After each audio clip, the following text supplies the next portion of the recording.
Alhamdulillah, alhamdulillah hamdan katsiran thayyiban mubarakan fihi kama yuhibbu rabbuna wa yarda.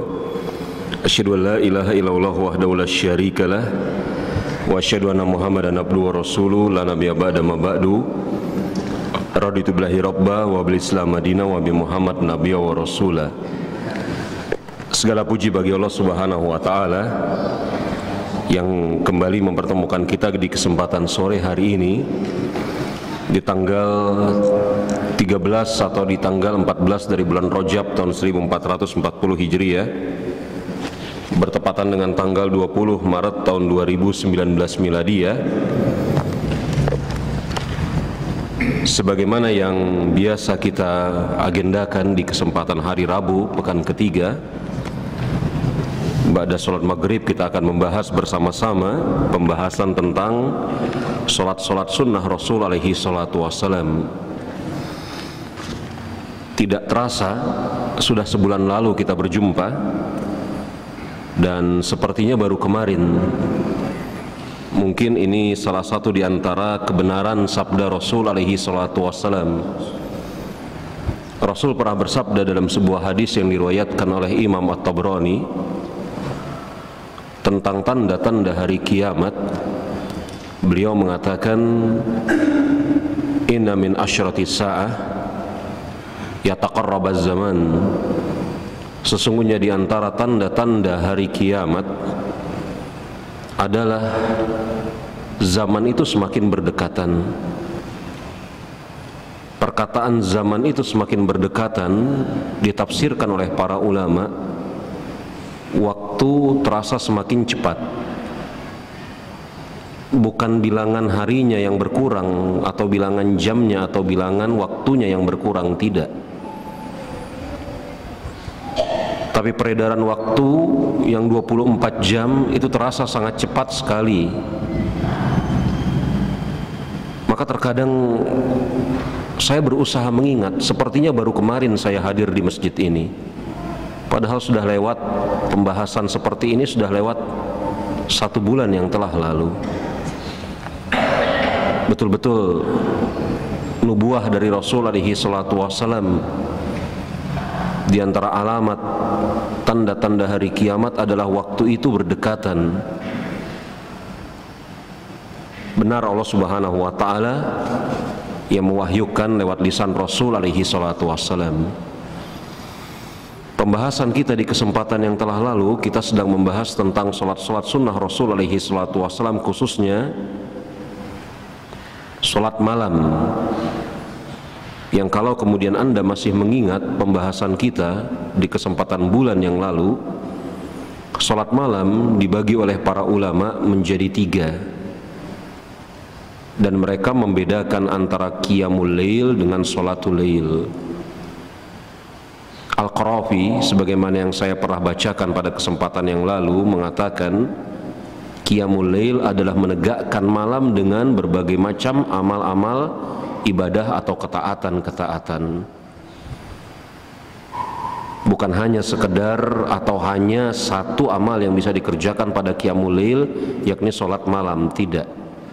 Tapi qiyamul lail adalah istilah umum yang menjelaskan tentang menegakkan malam dengan berbagai macam amal ibadah.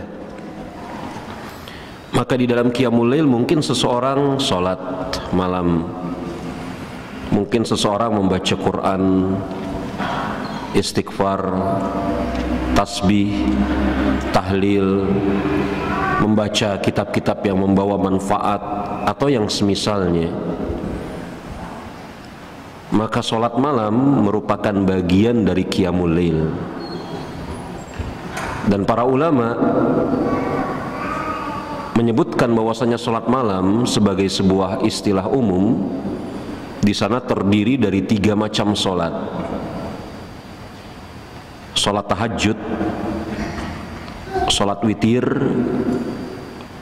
dan apabila dikerjakan sholat malam tersebut pada bulan Ramadan, maka dia menjadi sholat tarawih.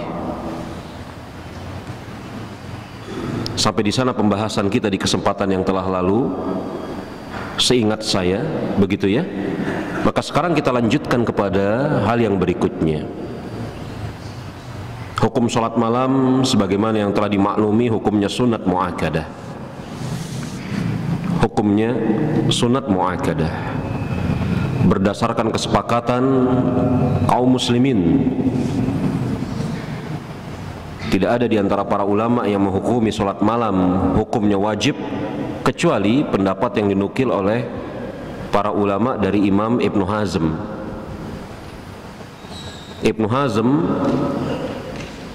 beliau menghukumi sholat malam, khususnya sholat witir, hukumnya wajib. Beliau berdalil dengan riwayat yang dikeluarkan oleh Imam Muslim, yang mana Rasul alaihi salatu wassalam mengatakan, as-salatul witri haqqun ala kulli muslim.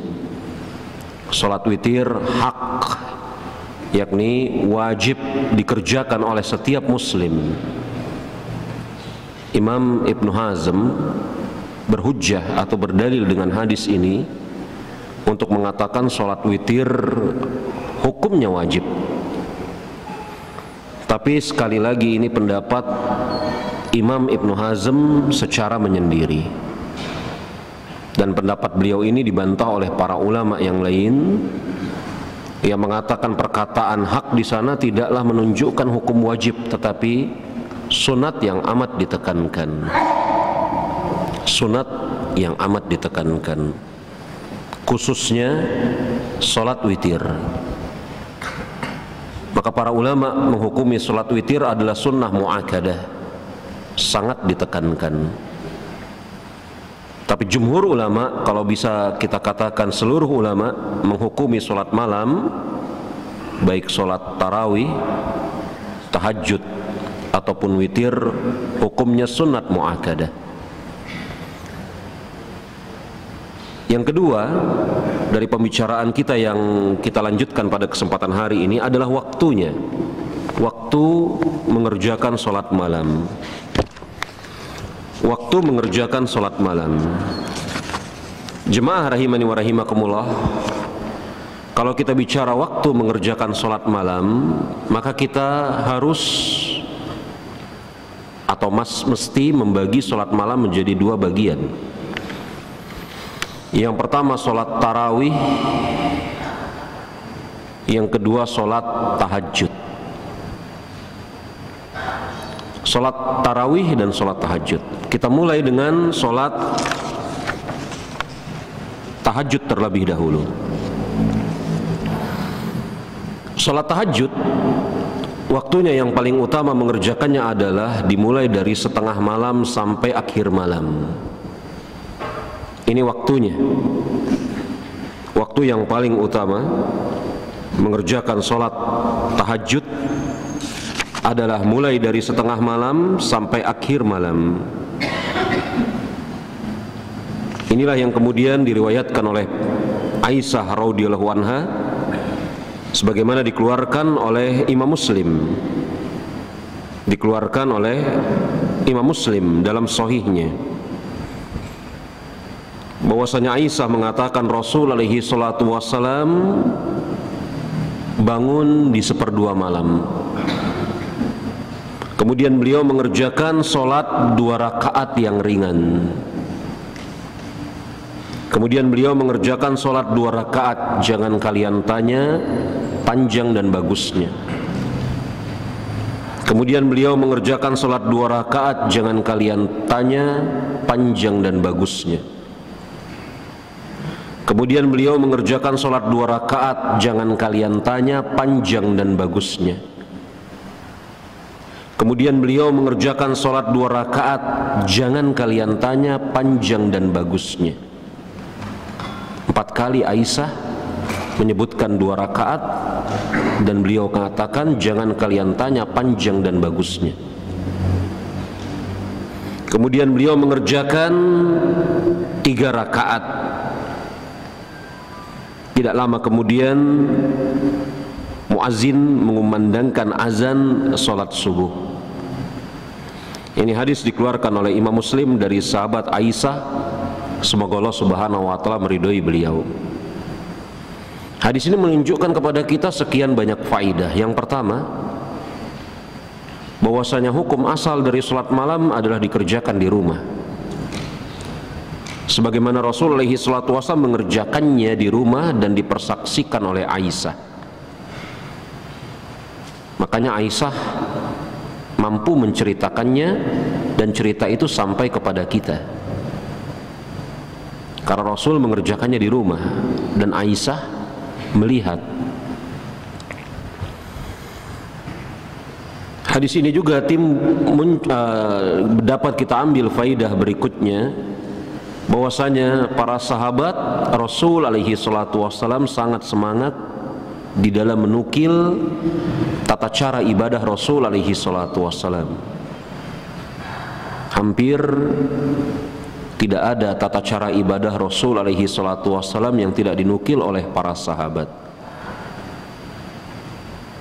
Maka semuanya dari tata cara ibadah Rasul alaihi salatu wassalam, baik gerakan, ucapan, bahkan isyarat saja dilihat dan diriwayatkan dari para sahabat.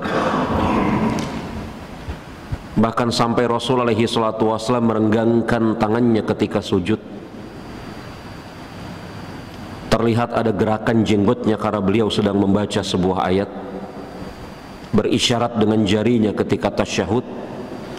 Para sahabat menyaksikan dan meriwayatkan, menukil sampai ke kita. Ini menunjukkan kepada kita satu hal yang sangat bermanfaat, bahwasanya para sahabat Rasul alaihi salatu wassalam sangat perhatian terhadap ibadah Rasul alaihi salatu wassalam. Ini adalah bentuk penjagaan agama Allah subhanahu wa ta'ala.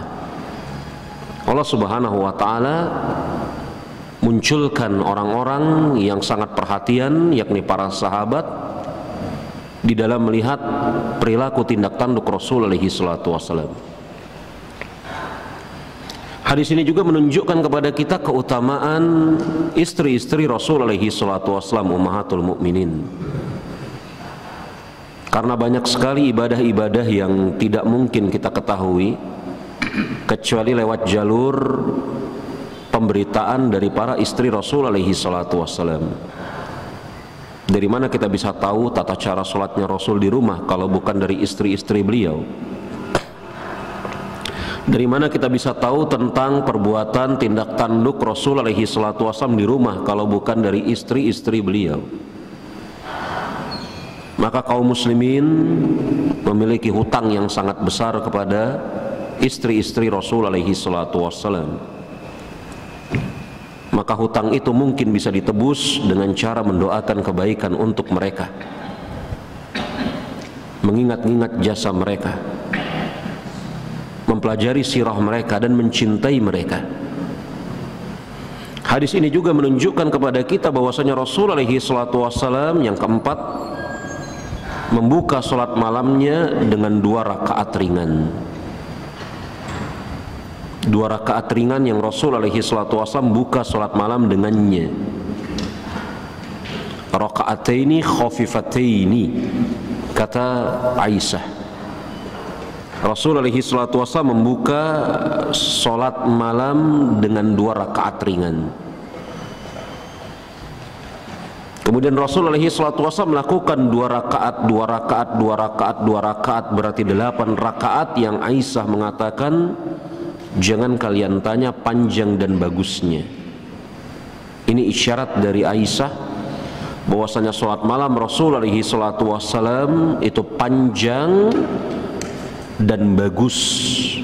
Panjang bacaannya dan bagus tata caranya. Panjang bacaannya dan bagus tata caranya.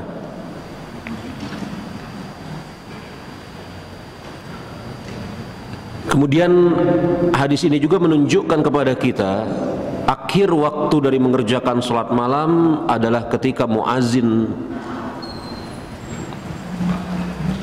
azan sholat subuh. Dan awal waktu dari mengerjakan sholat malam sebagaimana yang diisyaratkan oleh Aisyah tadi adalah setengah malam berlalu. Hadis ini juga menunjukkan kepada kita Rasul alaihi salatu wasallam menutup salat malamnya dengan 3 rakaat. Inilah witir. Inilah witir. Jadi kalau kita hitung seluruh rakaat salat malam Rasul alaihi salatu wasallam, 8 rakaat tahajud, 3 rakaat witir, dan dimulai dengan 2 rakaat ringan. Totalnya 13 rakaat. 13 rakaat. Ini waktu yang paling bagus di dalam mengerjakan sholat malam setelah lewat setengah malam. Akan tetapi bisa jadi seorang muslim dia memiliki hambatan untuk mengerjakan sholat malam karena satu dan lain hal. Misalnya kelelahan, sakit, atau mungkin dia butuh istirahat atau yang semisalnya. Tapi dia tidak ingin meninggalkan misalnya sholat witir. Maka sholat witir boleh dikerjakan setelah sholat isya waktunya sampai menjelang sholat subuh. Sebagaimana Abu Basrah Al-Ghifari radhiyallahu anhu, beliau mengatakan, Rasul alaihi salatu wasallam mengatakan, innallaha zadakumullah sholata wa hiya witru. Sesungguhnya Allah Subhanahu wa taala telah menambahkan bagi kalian suatu solat, yakni solat witir. Ini yang dijadikan hujjah oleh Imam Ibnu Hazm akan wajibnya solat witir. Tapi telah kita sebutkan tadi pendapat Imam Ibnu Hazm lemah. Innallaha zadakum solatan wa hiya witrun. Sesungguhnya Allah Subhanahu wa taala telah menambah bagi kalian suatu solat, yakni solat witir. Fasalluha fima baina salatil isya wa salatil fajri. Maka salatlah, kata Rasul alaihi salatu wassalam, mulai dari salat isya sampai salat fajar. Hadis ini sahih diriwayatkan oleh Imam Ahmad. Hadis ini menunjukkan kepada kita, jemaah rahimani wa rahimakumullah, salat witir disyariatkan. Bahkan pensyariatannya zahir dari hadis ini berasal dari Allah Subhanahu wa taala. Karena Rasul alaihi salatu wasallam mengatakan, innallaha zadakumu sholata witra. Sesungguhnya Allah Subhanahu wa taala telah menambah bagi kalian salat witir. Maka zahirnya witir itu perintahnya dari Allah Subhanahu wa taala, walaupun secara hukum tidak ada bedanya apakah ini perintah berasal dari Allah atau berasal dari Rasul, sama saja. Tapi zahir dari hadis ini, witir perintahnya bersumber dari Allah Subhanahu wa taala. Kapan mulai sholat witir? Maka mulai sholat witir baina sholatil isya ila sholatil fajri. Waktu sholat witir itu setelah mengerjakan sholat isya sampai sholat fajar. Ini menunjukkan kita yang kedua, waktu sholat witir dimulai setelah selesai waktu sholat isya, dan selesai waktu sholat witir ketika telah masuk waktu subuh. Hadis ini menunjukkan juga kepada kita sholat witir tidak disyaratkan seseorang yang hendak mengerjakannya sebelumnya tidur. Dan ini pendapat mayoritas ulama, berbeda dengan sholat tahajud. Para ulama berpendapat sholat tahajud dipersyaratkan sebelumnya tidur, walaupun hanya sesaat. Sholat tahajud dipersyaratkan untuk tidur walaupun hanya sesaat. Tapi kalau witir tidak dipersyaratkan tidur. Ini yang membedakan antara sholat witir dengan sholat tahajud. Iya. Maka jemaah rahimani wa rahimakumullah, sebagian ulama memandang bahwasanya yang paling bagus dari waktu mengerjakan sholat tahajud adalah ketika malam telah tersisa sepertiganya. Mereka berdalil dengan hadis yang dikeluarkan oleh Imam Muslim dari sahabat Abu Hurairah radhiyallahu anhu,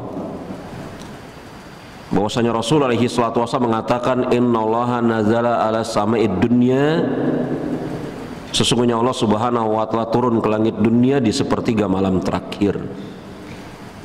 Kemudian berkata kepada hamba-hambanya, siapakah di antara kalian yang berdoa, niscaya akan aku ijabah. Siapa di antara kalian yang meminta, niscaya akan aku penuhi. Dan seterusnya. Maka para ulama berdalil dengan hadis tadi menunjukkan, kata mereka, sholat witir, sholat tahajud, waktu yang paling utama adalah di sepertiga malam terakhir. Ini juga menunjukkan kepada kita satu hal, bahwasanya tidaklah bersambung waktu sholat isya dengan sholat tahajud. Ini pendapat yang kuat. Sholat isya dengan sholat tahajud dia tidak bersambung waktunya. Karena sholat tahajud itu dikerjakan di sepertiga malam atau setengah malam terakhir. Sedangkan sholat isya, ya, waktunya sebelum itu. Maka tidak bersambung waktu sholat isya dengan sholat tahajud. Ya. Kenapa? Karena sebelum sholat tahajud kan dipersyaratkan tidur terlebih dahulu. Ini logika sederhananya. Berarti ketika seseorang tidur terlebih dahulu sebelum sholat tahajud, maka tidak ada sholat ketika tidur. Berarti sholat isya dengan sholat tahajud waktunya tidak bersambung. Kenapa tidak bersambung? Karena seseorang yang hendak mengerjakan sholat tahajud, dia harus tidur terlebih dahulu. Berarti tidak bersambung waktunya. Begitu kata para ulama ketika menghukumi bahwasanya sholat tahajud dengan sholat isya tidak bersambung waktunya. Allahu a'lam. Kita masuk kepada pembicaraan berikutnya, berapa rakaat sholat malam dan sholat witir. Sholat malam dan sholat witir ada beberapa macam bentuk rakaatnya, ya, ada beberapa macam bentuk rakaatnya. Yang pertama, apabila seseorang telah mengerjakan sholat witir misalnya, yang pertama, sholat malam itu jumlah rakaatnya 2 rakaat 2 rakaat. Kita masuk dulu kepada berapa rakaatnya, maksudnya cara mengerjakannya berapa rakaat. Sholat malam itu 2 rakaat 2 rakaat. Abdullah bin Umar, beliau berkata bahwasanya ada seseorang bertanya kepada Rasul alaihi salatu wasallam, ya Rasulullah, bagaimanakah caranya mengerjakan sholat malam? Maka Rasul alaihi salatu wasallam mengatakan, as-salatul lail masna masna, fa iza khashiya ahadakum subha shalla raka'atan wahidatan. Salat malam itu 2-2. Apabila engkau khawatir masuk waktu subuh, maka tutuplah dengan salat witir 1 rakaat. Ini hadis sahih riwayat Imam Bukhari dan Imam Muslim dari sahabat Abdullah bin Umar, semoga Allah Subhanahu wa Ta'ala meridhoi beliau. Berdasarkan hadis ini, sebagian ulama ada yang berpendapat jumlah rakaat salat malam tidak ditentukan berapa jumlahnya. Karena Rasul alaihi salatu wasallam mengatakan salat malam 2-2. Apabila kalian khawatir masuk waktu subuh, maka tutuplah dengan rakaat witir 1 rakaat. Coba Anda bayangkan, kita bermain hitung-hitungan atau logika terlebih dahulu. Kalau seseorang mengerjakan sholat malam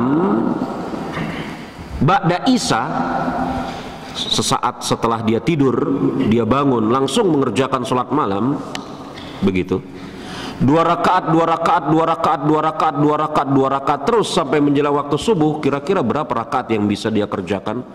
Mungkin lebih dari 10, 20 atau 30 rakaat. Begitu. Ditutup dengan 1 rakaat, maka akan menjadi ganjil bilangannya. Bisa 23, bisa 33, bisa 43, ataupun yang semisalnya. Maka di atas pendapat inilah mayoritas Syafi'iyah berpendapat bahwasanya sholat malam jumlah rakaatnya tidak terbatas, boleh lebih dari 11 rakaat. Ini para ulama yang mengikuti mazhabnya Imam Syafi'i berpendapat seperti itu. berdasarkan hadis Abdullah bin Umar, semoga Allah Subhanahu wa taala meridhoi beliau. Ya. Jemaah rahimani wa rahimakumullah, akan tetapi kalau kita perhatikan apa yang disebutkan oleh Aisyah, semoga Allah Subhanahu wa taala meridhoi beliau tadi, yang beliau mensifatkan salat malamnya Rasul alaihi salatu wasallam sebanyak 11 atau 13 rakaat, maka sebagian ulama memandang hadis Abdullah bin Umar ini hendak memberikan kepada kita gambaran tentang tata cara pelaksanaannya, yakni 2 rakaat. Adapun hadis Aisyah memberikan gambaran tentang jumlah rakaatnya, yakni 11 atau 13 rakaat. Maka sebagian ulama semisal Imam Ahmad berpendapat sholat malam tidaklah disyariatkan melebihi dari 11 atau 13 rakaat. Adapun bilangan 2 rakaat yang disebutkan dalam hadis Abdullah bin Umar adalah cara mengerjakannya. Allahu a'lam. Iya. Ini yang pertama. Cara mengerjakannya berapa rakaat? 2 rakaat atau seperti apa? Kemudian jemaah rahimani wa rahimakumullah, adapun witir maka dia sah dikerjakan dengan 1 rakaat sebagaimana hadis tadi. Hadis Abdullah bin Umar yang Rasul alaihi salatu wasallam mengatakan, apabila kalian khawatir masuk waktu subuh, maka kerjakanlah witir 1 rakaat. Maka witir sah dikerjakan dengan 1 rakaat. Ya, witir juga boleh dikerjakan dengan 3 rakaat. Witir juga boleh dikerjakan 3 rakaat. Rasul alaihi salatu wasallam mengatakan, la tu'tiru bi thalathi tashabbahu bi salatil maghrib walakin u'tiru bi khamsin aw bi sab'in aw bi tis'in aw bi ihda asyrata. Janganlah kalian mengerjakan salat witir sebanyak 3 rakaat yang seperti salat maghrib, tetapi kerjakanlah 5 rakaat, 7 rakaat, 9 rakaat atau 11 rakaat. Hadis riwayat Imam Hakim dari sahabat Abu Hurairah radhiyallahu anhu. Para ulama memandang hadis Abu Hurairah ini adalah hadis-hadis yang menjelaskan tentang berapa rakaat salat witir. Maka ada sebagian ulama yang memandang terlarang mengerjakan salat witir 3 rakaat sekaligus. Karena Rasul alaihi salatu wasallam mengatakan, janganlah kalian mengerjakan salat witir 3 rakaat seperti salat maghrib. Maka hadis ini dijadikan dalil oleh sebagian ulama terlarang mengerjakan salat witir 3 rakaat sekaligus. Yang benar 2 rakaat kemudian 1 rakaat. Kalau salat maghrib sudah barang tentu tidak dibagi menjadi 2. Ada sebagian ulama yang mengatakan maksudnya dari larangan Rasul mengerjakan salat witir 3 rakaat seperti salat maghrib, maksudnya di sana salat witir 3 rakaat tersebut tidak ada tasyahud awal.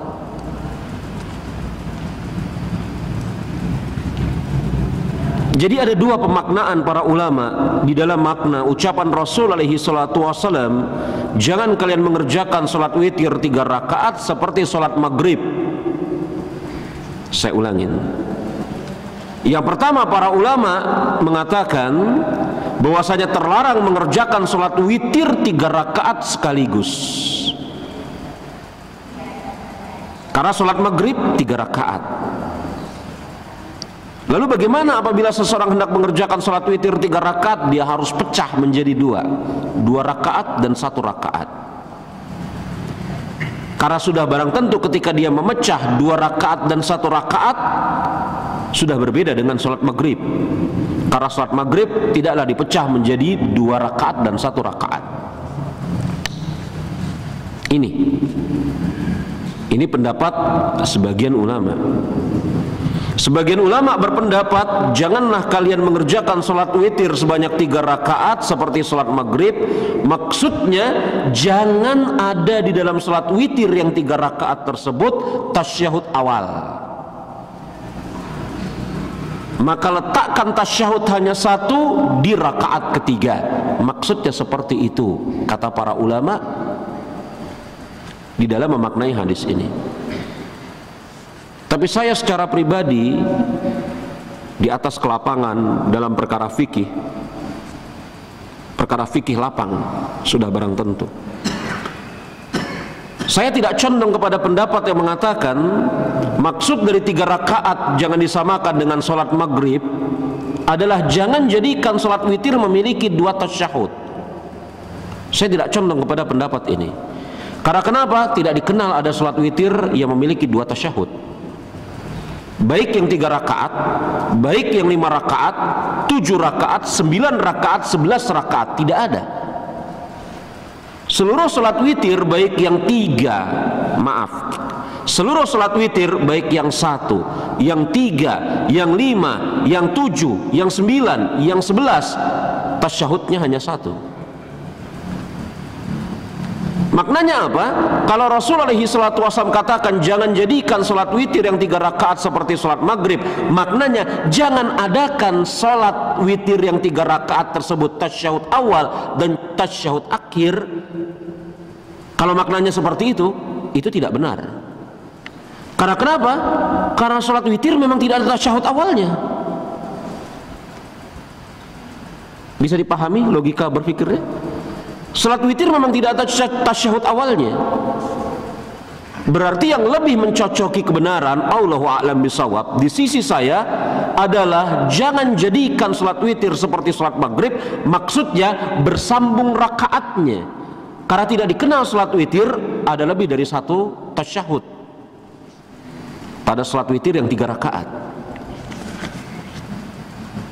Walaupun ini kelapangan sudah barang tentu. Maka cara yang paling bagus dalam mengerjakan sholat witir yang 3 rakaat, 2 rakaat salam, langsung bangkit, 1 rakaat salam. Ini 3 rakaat. Belum lagi Rasul alaihi salatu wasallam mengatakan dalam hadis Abdullah bin Umar tadi, sholat malam 2. Maka sholat witir itu bisa dibagi menjadi 2, yakni 2-1. Bagi seseorang yang mengerjakan sholat witir misalnya 5 rakaat, dia juga bisa mengerjakan 2, 2, 2 dan 1. Atau dia bisa langsung mengerjakan 5 sekaligus salam di rakaat terakhir. Tapi sudah barang tentu kalau 5 sekaligus ini akan melelahkan badan. Begitu ya? Maka yang lebih bagus mungkin 2 salam, 2 salam, 2 salam dan 1 salam. 2, 2, 1, 5. Hadis ini menunjukkan kepada kita boleh sholat witir 5 rakaat, boleh sholat witir 7 rakaat, 9 rakaat, 11 rakaat. Jadi ini menunjukkan kepada kita boleh sholat witir 1 rakaat, 3 rakaat, 5 rakaat, 7 rakaat, 9 rakaat, 11 rakaat. Maka apabila seseorang misalnya ya dia terhalang untuk mengerjakan sholat malam, mungkin dia harus bepergian keluar kota sampai ke bandara untuk naik pesawat penerbangan yang pertama mungkin. Jadi dia harus berangkat dari rumahnya sekitar jam 2.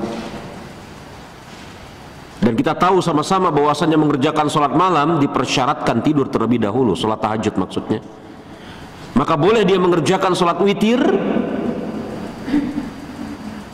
ya, karena sholat witir tidaklah dipersyaratkan harus tidur terlebih dahulu. Jadi sholat tahajudnya dia robah menjadi sholat witir, itu maksud saya. Ya, Allahu a'lam bishawab. Ya. Maka jemaah rahimani wa rahimakumullah, inilah kemudian bilangan rakaat witir. Ya.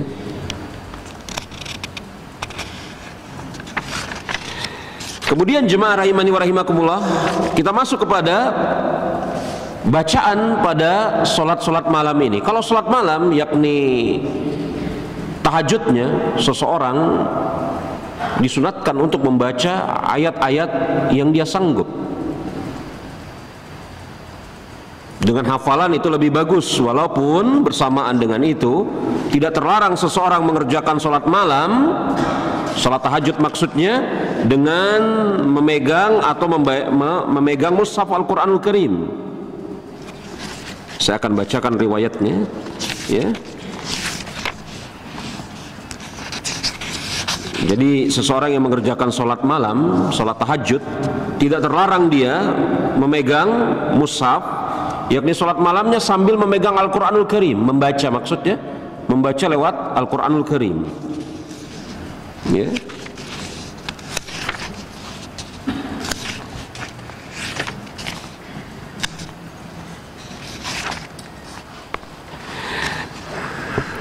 Muhammad bin Nasr al-Marwazi, beliau berkata, Ibnu Abi Mulaikah berkata, Ana Zakwan Aba Amr kanat Aisyatu radhiyallahu anha a'taqathu an duburi fakana yu'muha wa man ma'a fi ramadani fil mushaf.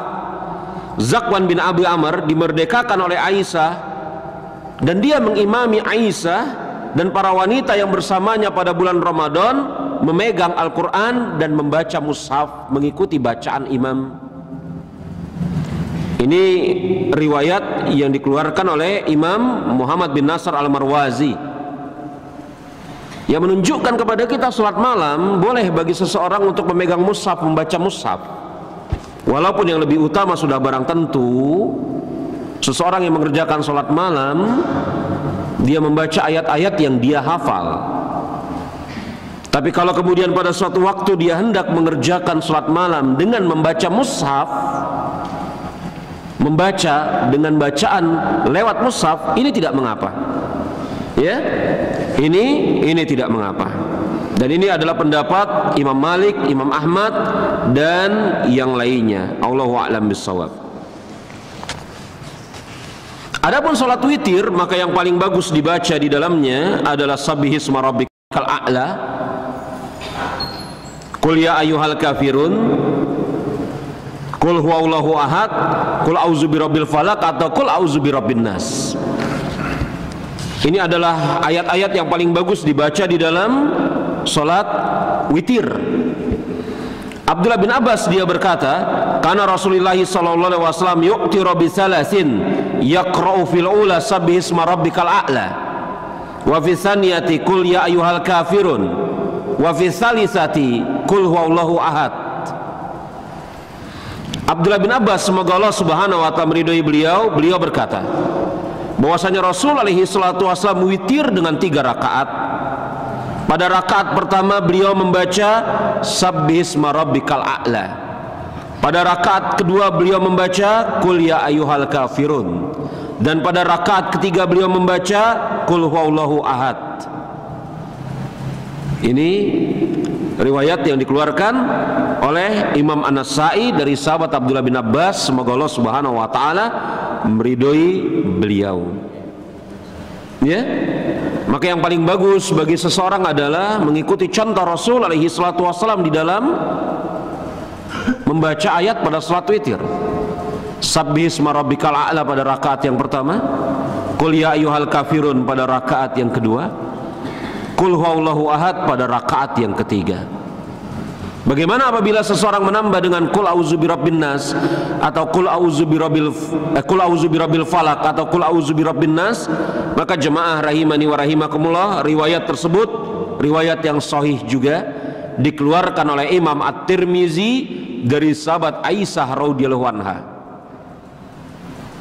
bahwasanya Rasul alaihi salatu wasallam di dalam salat witir beliau membaca Qul sabbihisma rabbikal a'la pada rakaat yang pertama, Qul ya ayyuhal kafirun pada rakaat yang kedua, Qul huwallahu ahad, Qul a'udzu birabbil falaq, Qul a'udzu birabbin nas pada rakaat yang ketiga. Ini hadis sahih riwayat Imam At-Tirmizi dari sahabat Aisyah radhiyallahu anha. Ya. Ini bacaan yang paling bagus di dalam sholat witir. Ya. Taib.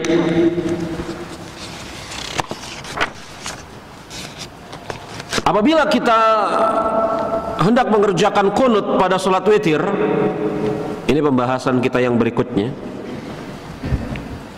Kunut pada sholat witir, ya, karena di sana dikenal ada kunut pada sholat witir, ya.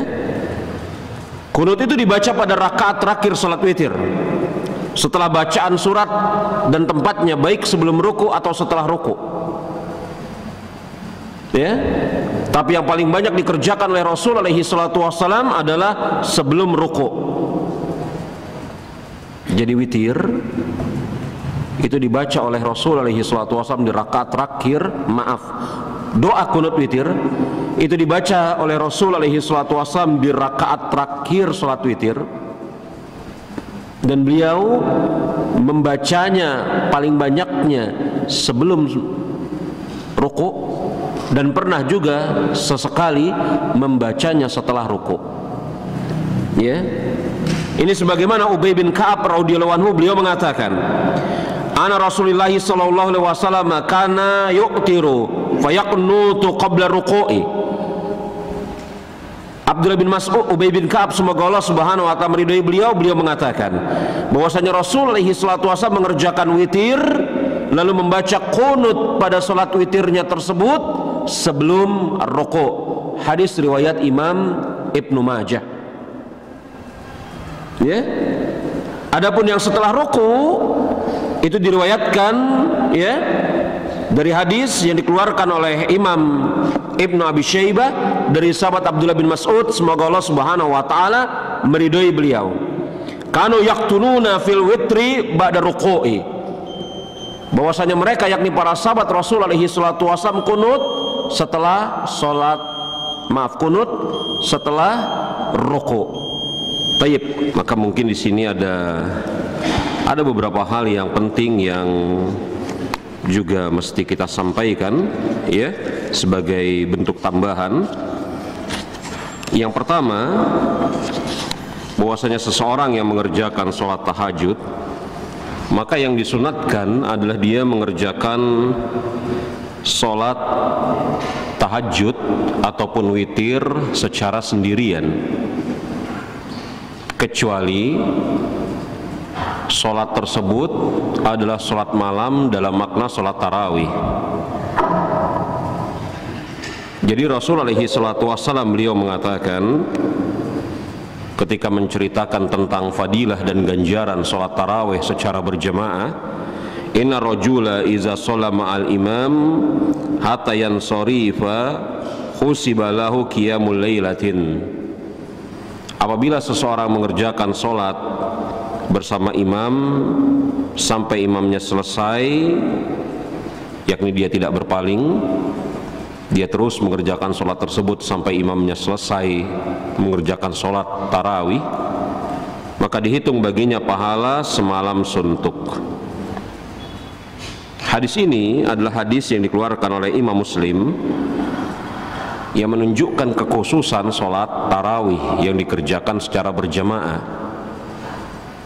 Maka berdasarkan kandungan dari hadis ini, para ulama mengatakan selain sholat tarawih, yakni maksudnya sholat tahajud dan sholat witir, tidak disyariatkan untuk dikerjakan secara berjamaah. Karena pensyariatan mengerjakan sholat berjamaah pada sholat malam itu diarahkan kepada sholat tarawih, yang pahalanya apabila seseorang sholat bersama imam akan dinilai sebagai pahala sholat semalam suntuk. Ini yang pertama, ya. Kemudian jemaah rahimani wa rahimakumullah,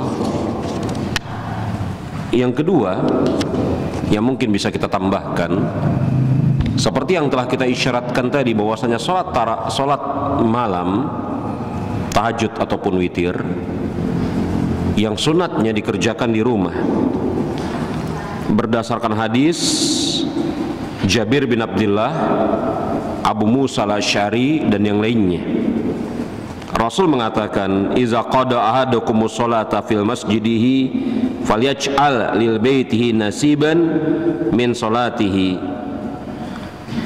Apabila dia mengerjakan sholat di masjidnya, maka hendaklah dia menjadikan ada sholat yang dia kerjakan di rumah.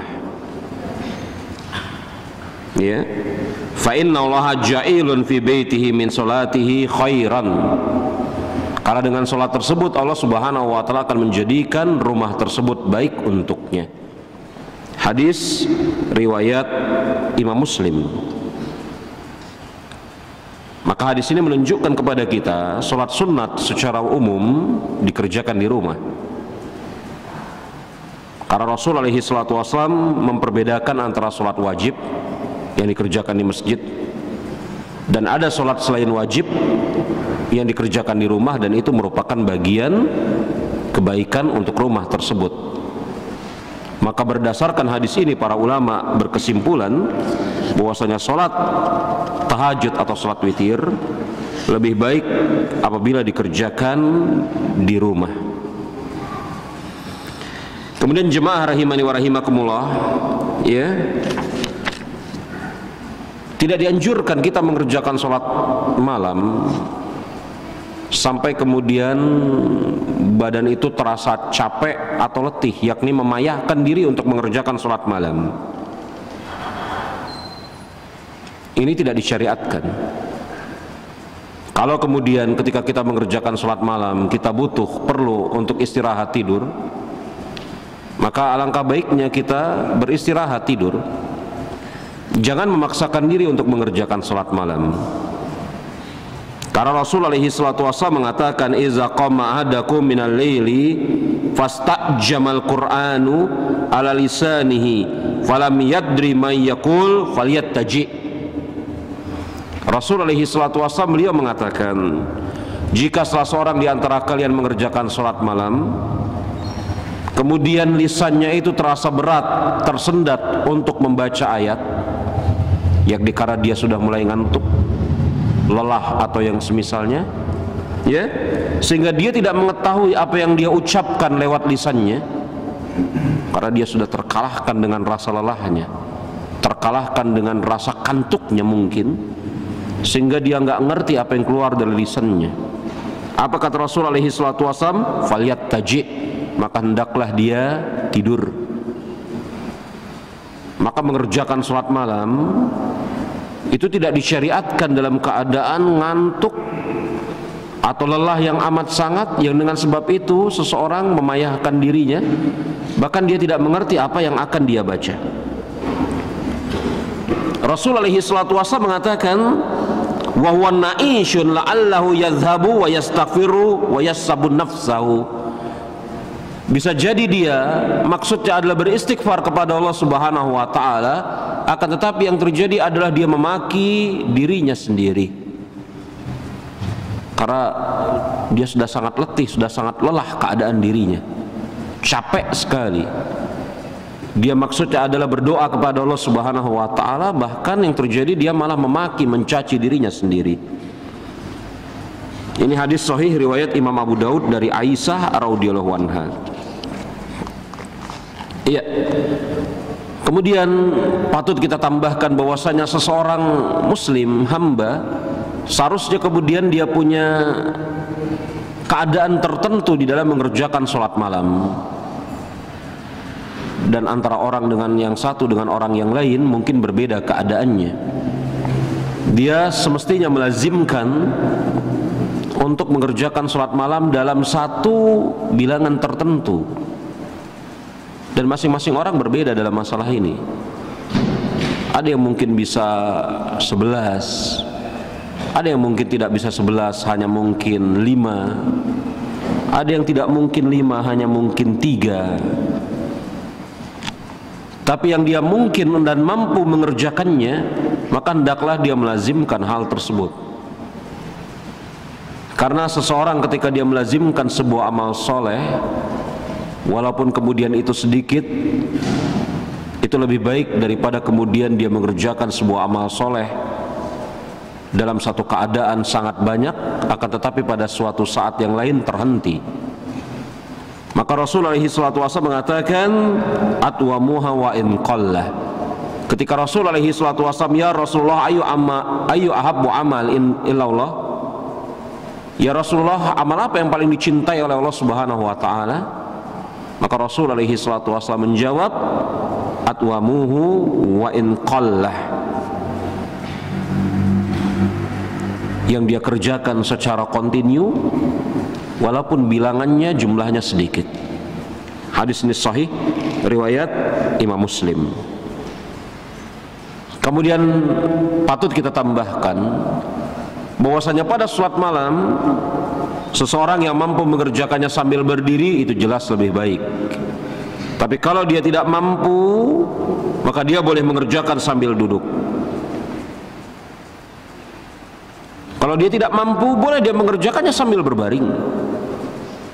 Inilah yang diisyaratkan oleh Rasul alaihi salatu wasallam. Rasul mengatakan, man shalla qa'iman fahuwa afdalu, wa man shalla qa'idan falahu nifsu ajri qa'im, wa man shalla na'iman falahu nifsu ajril qa'id.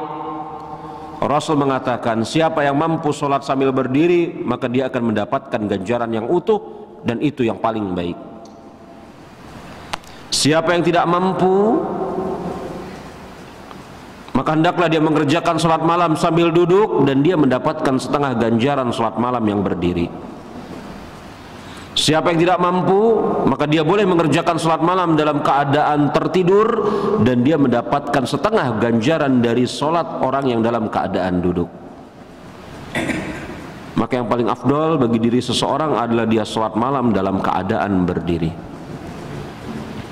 Karena Rasul alaihi salatu wasallam mengatakan itu yang paling afdol, dan dia akan mendapatkan ganjaran penuh.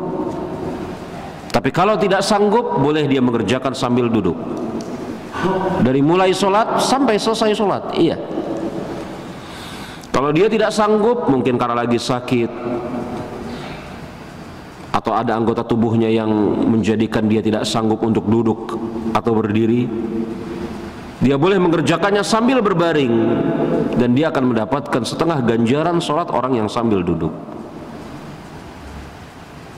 Ingat, yang dibicarakan Rasul dalam riwayat ini adalah ganjaran sholat, bukan ganjaran kesungguhan, bukan ganjaran keikhlasan, bukan ganjaran kesulitan mengerjakan sebuah amal soleh.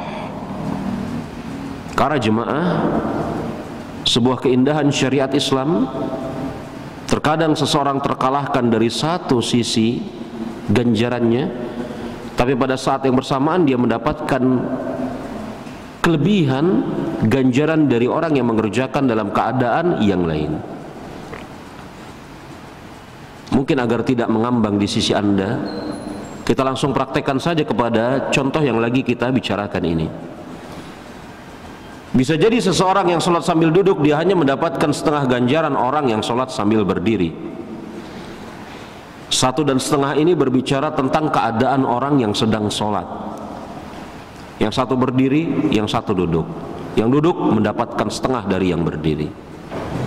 Tapi bisa jadi walaupun orang yang duduk terkalahkan dari segi berdirinya, dia mendapatkan keutamaan ganjaran yang lain dari segi kesungguhannya dan kepayahannya, kesulitannya mengerjakan amal soleh. Karena kita tahu bahwasanya di antara hal yang bisa menyebabkan sebuah amal itu berlipat ganda ganjarannya adalah tingkat kesulitan yang dilakukan oleh pelakunya di dalam mengerjakan amal. Makanya Rasul alaihi salatu wasallam mengatakan, ya, hadis-hadisnya mungkin sering kita dengar, isbighul wudu alal makarih, bersungguh-sungguhlah kalian berwudu pada keadaan di mana kalian tidak menyukainya.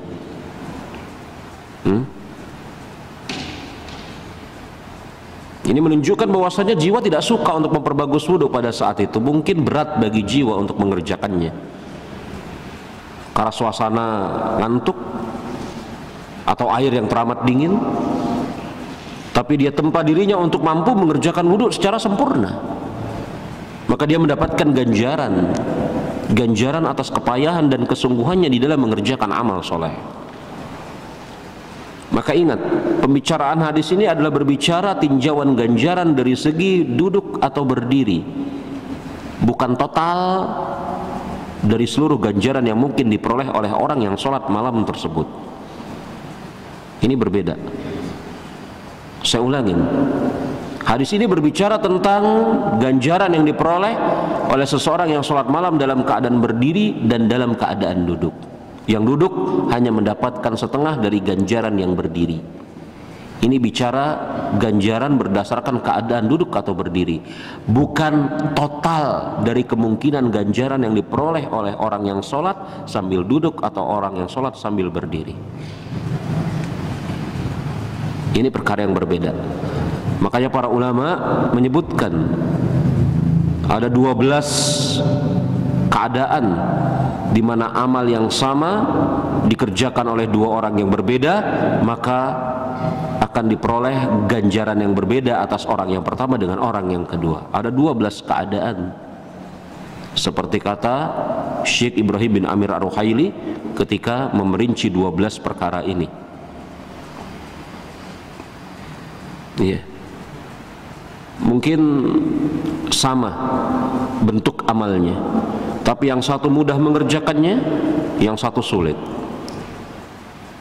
Sama-sama haji, tapi yang satu mungkin berangkat dari Indonesia, yang satu mungkin berangkat dari Madinah. Kesulitannya, kepayahannya itu berbeda.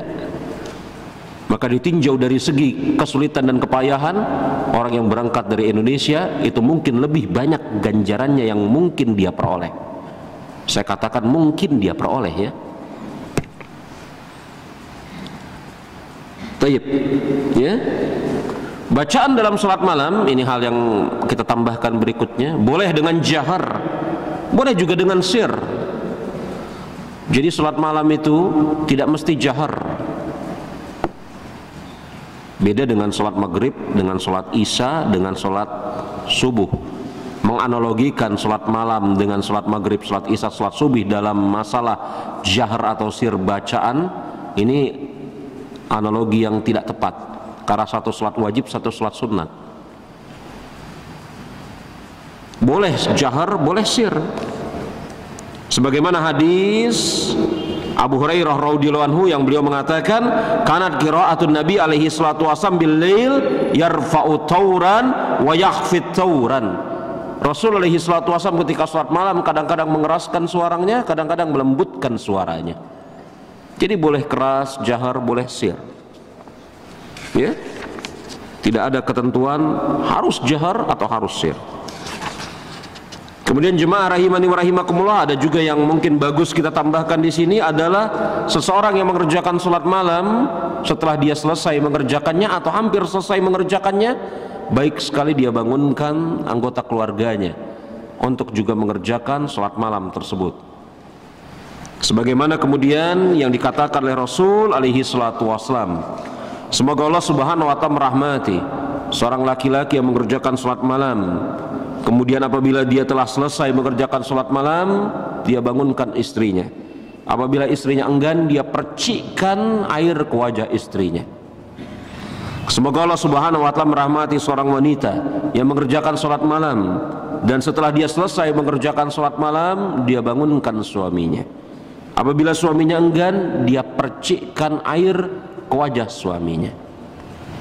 Hadis ini menunjukkan kepada kita banyak hal. Yang pertama, seperti yang saya isyaratkan tadi, sholat malam tidak disyariatkan secara berjamaah. Lihat bagaimana Rasul mengatakan, apabila dia telah selesai, dia bangunkan suaminya. Apabila dia selesai, dia bangunkan istrinya. Berarti tidak mengerjakan secara berjamaah. Ini tidak berarti tidak boleh mengerjakan sholat malam berjamaah. Suatu waktu, suatu saat boleh mengerjakan sholat malam berjamaah, sebagaimana yang pernah dikerjakan oleh Rasul alaihi salatu wassalam bersama Ummu Salamah dan Abdullah bin Abbas. Tapi hendaknya ini tidak menjadi sebuah kebiasaan yang dirutinkan. Rasul pernah mengerjakan sholat malam secara berjamaah bersama istrinya Ummu Salamah dan keponakannya Abdullah bin Abbas Semoga Allah Subhanahu wa Ta'ala meridhoi mereka semua. Tapi hukum asal sholat malam dikerjakan secara sendiri-sendiri. Hadis tadi juga menandung kepada kita pelajaran yang lain. Hendaknya suami istri saling tolong menolong di atas kebaikan dan ketakwaan. Suaminya sholat, setelah hampir selesai sholatnya atau telah selesai sholatnya, dia bangunkan istrinya. Tolong menolong di atas kebaikan dan takwa. Seharusnya seorang suami, seorang istri, keluarga menghiasi rumah tangga mereka di atas tolong menolong di dalam ketakwaan. Hadis ini juga menunjukkan kepada kita perkara yang lain. Ya, hadis ini juga menunjukkan kepada kita perkara yang lain, yakni bahwasanya ya seseorang yang mengerjakan sholat malam kemudian dia membangunkan orang lain untuk mengerjakan sholat malam. Orang lain ini bisa jadi suaminya, bisa jadi istrinya, karib kerabatnya, atau yang semisalnya. Ini didoakan oleh Rasul alaihi salatu wassalam, semoga Allah Subhanahu wa Ta'ala cerahkan wajahnya. Mendapatkan doa dari Rasul alaihi salatu wassalam. Dan seharusnya kemudian kita bersemangat untuk ini. Wallahu a'lam bishawab. Ini yang kita bahas pada kesempatan malam ini. Insyaallah taala pada kesempatan yang akan datang kita akan masuk kepada pembahasan tentang sholat taraweh, dan alhamdulillah munasabah karena bulan depan bulan Sya'ban, insyaallah taala kita akan masih berjumpa pada bulan Sya'ban. Setelahnya bulan Ramadan, pas sekali kalau kita membahas sholat tarawih. Baik.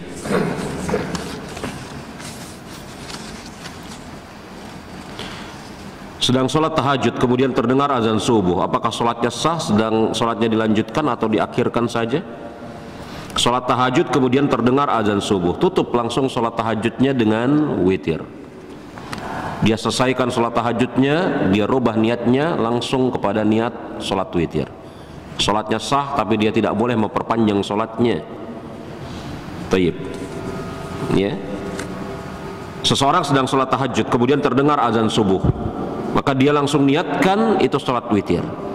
Dia tutup, dia hentikan, dia niatkan sholat witir. Jangan dia tambah lagi rakaatnya, jangan dia panjangkan sholat tahajudnya, tapi langsung dia rubah niat itu sholat witir. Apakah sholatnya sah? Sah sholatnya. Sholatnya dilanjutkan atau diakhirkan saja? Diakhirkan, langsung dia rubah niatnya menjadi sholat witir. Bagaimana sunnah Nabi alaihi salatu wasallam berdoa saat sholat malam, 2 rakaat doa, 2 rakaat doa, atau selesai semuanya baru berdoa? Dua-duanya boleh. 2 rakaat doa, 2 rakaat doa, atau semua selesai baru berdoa boleh. Ya. Tapi zahir ayat firman Allah Subhanahu wa Ta'ala, Allah Subhanahu wa Ta'ala mengatakan fabil ashar hum yastaghfirun, dan di waktu sahur mereka memohon ampun kepada Allah Subhanahu wa Ta'ala. Zahir ayat itu para ulama mengatakan doa diakhirkan menjelang waktu sahur itu lebih afdol. Ya, wallahu a'lam. Saya mohon dijelaskan salat witir 3 rakaat, apakah dilaksanakannya 2 salam atau 1 salam? Telah saya jelaskan tadi. Salat witir 3 rakaat ada khilaf ulama, apakah 2 rakaat 1 rakaat atau langsung 3 rakaat. Pendapat yang saya pegang insyaallah taala Allahu a'lam 2 rakaat 1 rakaat. Apakah salat tasbih ada tuntunannya? Salat tasbih ini khilaf berkepanjangan di sisi para ulama. Mayoritas ulama menghukumi salat tasbih ini tidak ada tuntunannya dari Rasul alaihi salatu wassalam. Yang mengatakan ini semisal Syekh bin Baz, Syekh Utsaimin rahimahullahu taala. Sebagian ulama mengatakan salat tasbih ada tuntunannya dari hadis Rasul alaihi salatu wassalam. Yang mengatakan ini diantaranya ulama belakangan Syekh Al-Albani rahimahullahu taala. Khilaf diantara para ulama. Saya pernah bertanya kepada seorang ustadz, karena dibawakan oleh Imam An-Nawawi dalam Majmu' Syarhul Muhazzab bahwasanya Imam Muslim menghasankan riwayat hadis salat tasbih. Jadi ini tidak tersembunyi bagi orang yang belajar. Dikisahkan bahwasanya Imam Muslim menghasankan riwayat hadis salat tasbih. Dibawakan oleh ustadz tersebut, dia nukil dari Majmu' Syarhul Muhazzabnya Imam Nawawi. Tapi coba saya tanya kepada beliau, dan saya tanya juga kepada beberapa orang lain selain beliau, di mana Imam Muslim menghasankan riwayat salat tasbih ini? Sumber primernya, bukan sumber sekunder. Majmu' Syarhul Muhazzab Imam Nawawi, dia menukil ucapan Imam Muslim. Jadi ini sumber sekunder. Imam Muslim menghasankannya di mana? Sumber pertamanya saya tanya. Sampai sekarang saya belum mendapatkan jawaban di mana Imam Muslim menghasankan riwayat salat tasbih. Belum ada jawabannya sampai sekarang. Betul, memang beredar kabar, beredar cerita bahwasanya Imam Muslim menghasankan riwayat salat tasbih. Tapi di mana Imam Muslim menghasankan riwayat salat tasbih? Nukilannya itu di mana? Kalau tidak dari Imam Muslim, minimal dari murid-murid atau orang yang sezaman dengan Imam Muslim. Ya. Bahkan sebagian ulama semisal Al-Iraqi memandang salat tasbih ini salat yang aneh bentuknya. Allahu a'lam bissawab. Ya. Apakah salat tasbih ada tuntunannya? Maka ini khilaf di antara para ulama. Ada yang mengatakan ada tuntunannya, ada yang mengatakan tidak ada tuntunannya.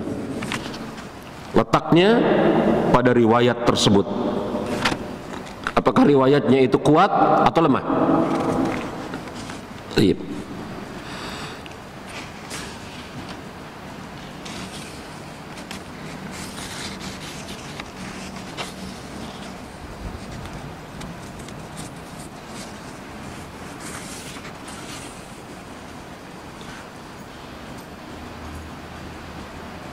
Surat apa yang lebih bagus dibaca saat sholat? Surat yang dari awal sampai akhir pendek atau surat pertengahan?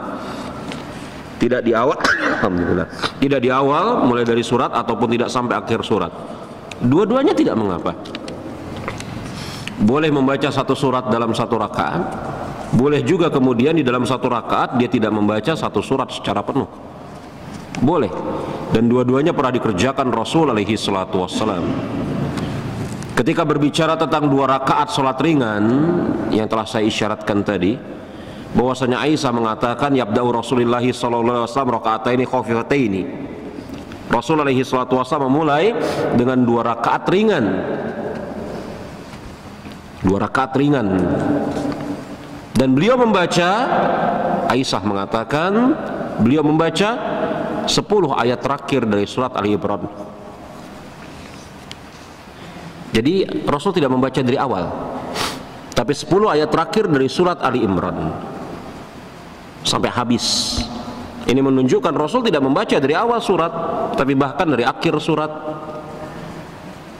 Jadi mana yang lebih bagus, apakah seluruh surat atau boleh dari tengah, dari awal, dari akhir? Maka ini hukum asalnya tidak ada yang lebih bagus, tidak ada yang tidak lebih bagus, kecuali pada surat-surat, kecuali pada sholat-sholat tertentu yang memang Rasul alaihi salatu wassalam terangkan secara jelas dan tegas tentang bacaan-bacaannya. Misal sholat Jumat,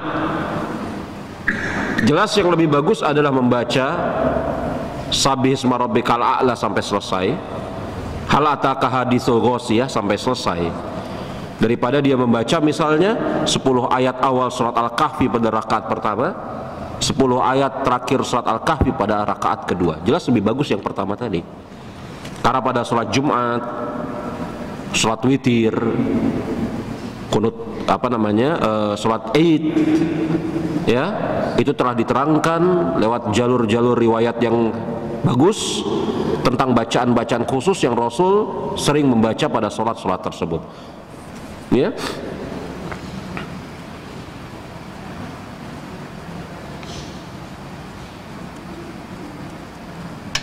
Afdal salat witir dilakukan sendiri kecuali Ramadan bersama imam. Bagaimana salat witir bersama istri saat di luar Ramadan? Boleh, sesekali seseorang mengerjakan tarawih. Sesekali seseorang, ini maksud pertanyaannya apakah witir bersama istri saat di luar bulan Ramadan? Oh iya, bagaimana salat witir bersama istri saat di luar bulan Ramadan? Boleh. Tadi telah kita katakan bahwasanya seseorang boleh kemudian sesekali mengerjakan sholat malam secara berjamaah, boleh, tapi bukan sesuatu yang kemudian dirutinkan. Sebagaimana riwayat yang telah kita sebutkan tadi, Rasul mengerjakan sholat malam bersama Ummu Salamah dan Abdullah bin Abbas, semoga Allah subhanahu wa ta'ala meridhoi beliau. Ummu Salamah berdiri di belakangnya, Abdullah bin Abbas berdiri di samping kiri Rasul alaihi salatu wassalam. Rasul pegang lehernya, Rasul pindahkan ke sebelah kanan beliau. Abdullah bin Abbas masih kecil waktu itu. Ummu Salamah berdiri di belakang Rasul, Abdullah bin Abbas berdiri di sebelah kiri. Maka Rasul pegang lehernya, bawa dia ke sebelah kanan. Ini menunjukkan kalau jemaah hanya 2 laki-laki, maka imam di sebelah kiri, makmum sebelah kanan dalam bentuk sejajar. Tidak ada yang maju atau tidak ada yang mundur di antara mereka berdua, sejajar. Ya.